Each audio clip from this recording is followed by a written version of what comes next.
En octubre de 2020, el juez de primera instancia penal y delito de narcoactividad de San Benito Petén, Waldo Albizuris, fue asesinado dentro de un restaurante. Las cámaras de seguridad instaladas en el sector captaron el momento en el que un hombre entra al establecimiento, guarda su celular en el pantalón, camina hacia donde se encontraba el juez y posteriormente desenfunda el arma y dispara en repetidas ocasiones contra él.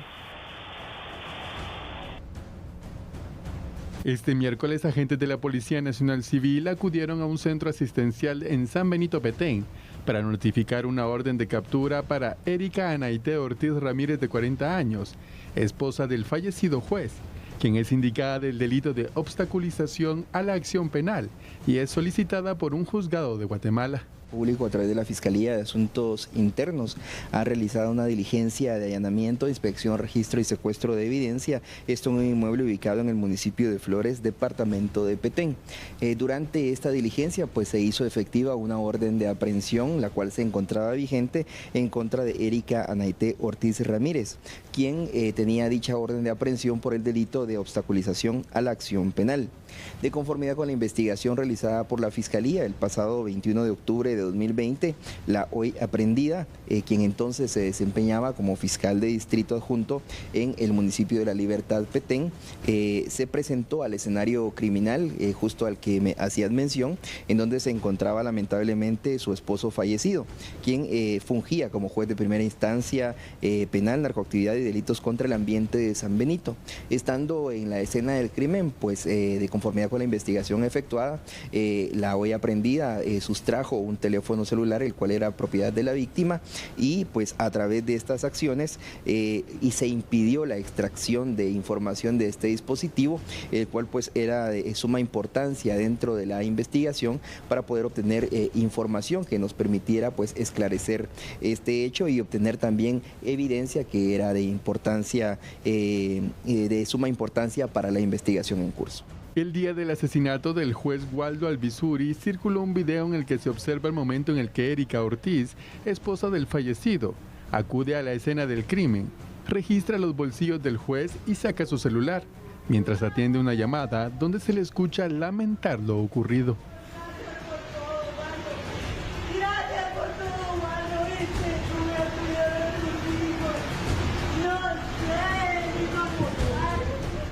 Muy bien, un poco de antecedentes sobre este caso para que entremos de lleno ya con el análisis de qué está pasando en materia legal. La acusación que se realiza hacia la esposa del juez que fue asesinado se fundamenta en un video que fue grabado el día del crimen. En ese video se observa a Ortiz en la escena del asesinato de su esposo, registrando sus bolsillos y tomando su celular mientras hablaba por teléfono. Este acto ha generado muchas sospechas.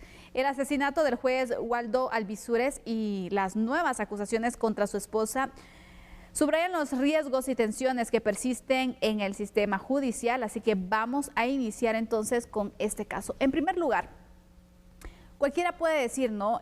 Bueno, yo no sabía que podía hacer esto, que con esta acción puedo obstaculizar la investigación, pero aquí estamos hablando de una mujer que conoce de nuestra legislación, Fernando. Sandy, no solo es el hecho de que en ese mismo momento, en ese mismo instante, el estrés, por supuesto, te llega a realizar actividades que realmente puede cualquier persona pensar que son normales, pero realmente ante la ley no. Y el gran de los inconvenientes es que la ignorancia no es fuente de derecho. No. La ignorancia jamás puede utilizarse como un mecanismo para poder llegar ante el juez a cargo del expediente que se está investigando y decir, señor juez, fíjese que yo lo hice de manera impulsiva, yo no sabía que no podía hacer eso, que no tenía que hacerlo, por favor le pido, le ruego que no tome en consideración esa prueba. No. Y dice un dicho, no hagas cosas buenas que al final parezcan malas y te generen un resultado negativo.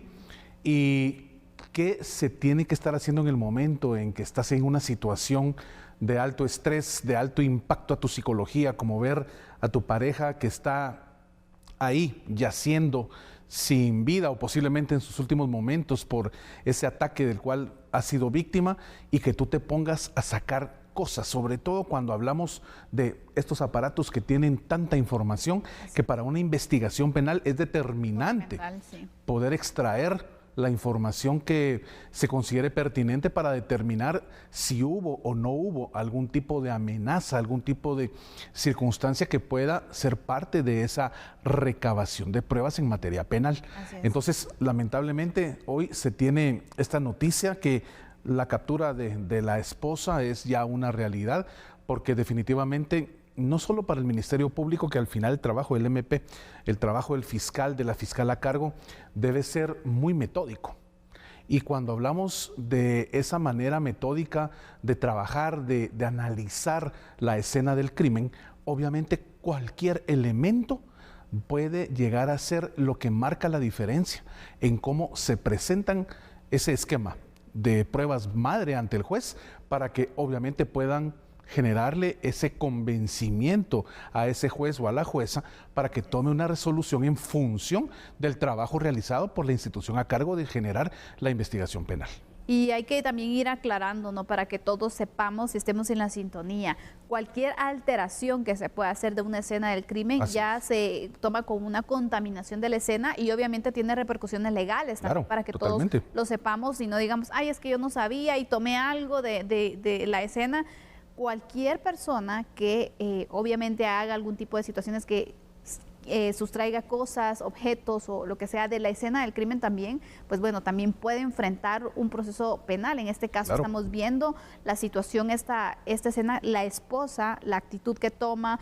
No sabemos qué pasaba por su mente, por qué empezó a registrar los bolsillos de su esposo, por qué sacó el teléfono celular, pero quedó grabado, y esta fue la prueba principal por la cual el Ministerio Público pues solicita la orden de captura. Y es que hay un tema, y creo que lo hemos tocado en varias ocasiones contigo: no hay punto en donde se cometa una acción, ya sea delictiva o que tenga que ver con el ámbito del delito, en donde hoy no haya una cámara grabando, una cámara tomando fotografías, si no hay una cámara ubicada en algún poste, en alguna casa particular, en algún negocio, más de alguna persona que va en la calle, que está en el lugar en donde se perpetró la situación antijurídica de la cual puede generarse víctimas, y por supuesto que a posteriori exista una investigación penal. Siempre va a existir un material de apoyo en materia visual que realmente pueda generarle al investigador o a la investigadora pues esa susceptibilidad de preguntarse por qué sucedió esto, por qué esta persona hizo aquello otro, por qué estas 3, 4, 5 personas actuaron de esa manera que no va dentro de la normalidad en una escena donde están conviviendo seres humanos.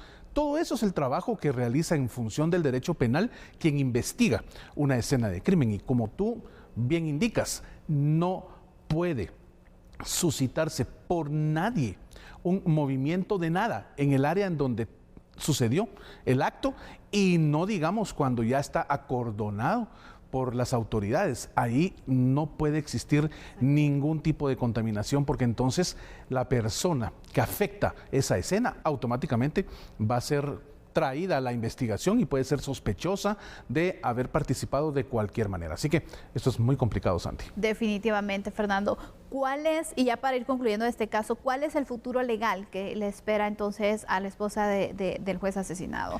Bueno, ¿qué contempla la normativa en cuanto a ese delito que le están pues señalando? Mira, acá realmente estamos hablando de un tema muy complejo, porque cuando hablamos de un asesinato hay que analizar todas las aristas que desde la parte exterior al momento de generar la actividad criminal y que se cobra una víctima, se analiza paso a paso, punto por punto, qué fue lo que aconteció y cuál fue el resultado final. No es lo mismo, por ejemplo, si estás hablando de un homicidio, como hablábamos en el bloque anterior, ahí es un tema que se está planteando desde la perspectiva del homicidio, cuando todo lo que se ha visualizado pues apuntaría a que fue un asesinato.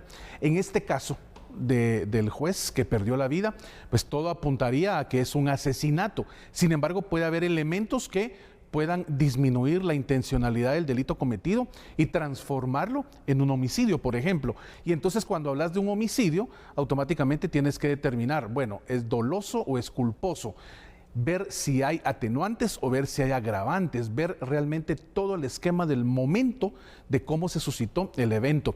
Entonces, de allí parte qué es lo que realmente el juez a cargo pueda determinar en su resolución, la figura que en materia penal de nuestro Código Penal y por supuesto el Código Procesal Penal puedan llegar a subsanar el ámbito de la acción de quienes se vieron involucrados y ahí pues tomar a consideración realmente cuál es la cantidad de años que se le puede generar en la sentencia a la persona imputada. Lo complejo acá es que tan temprano que se está generando, por supuesto, la captura y ya poder determinar cuál va a ser la circunstancia jurídica en la que se vea involucrada esta señora, pues todavía hay que esperar cómo avanza el caso, cómo se van generando pues el aporte de las pruebas y ya con eso podremos ya visualizar un número más en concreto en función de cuál es el delito sobre el cual se le va a trabajar a ella. Se ha hablado sobre obstaculización de la acción penal específicamente. Claro. ¿Qué estipula en años por cárcel? Estamos hablando de una pena que puede oscilar entre los 8 y 12, 13 años aproximadamente en función de cómo realmente esto llega a afectar la investigación penal. Si realmente el Ministerio Público le aporta al juez el criterio de que la persona hizo todo lo que estuvo a su alcance para que se desvirtuara de alguna forma la investigación llevada a cabo por parte de la entidad encargada, entonces ahí ya será la determinación y a juicio del juez cuál es la cantidad de años que le corresponda. Así que es un tema que estaremos, por supuesto, dando seguimiento. Inicia con la orden de detención y, bueno, se desarrollará en sus distintas fases. Con esto vamos a hacer un corte. Fernando, ¿qué te parece? Pero al regresar...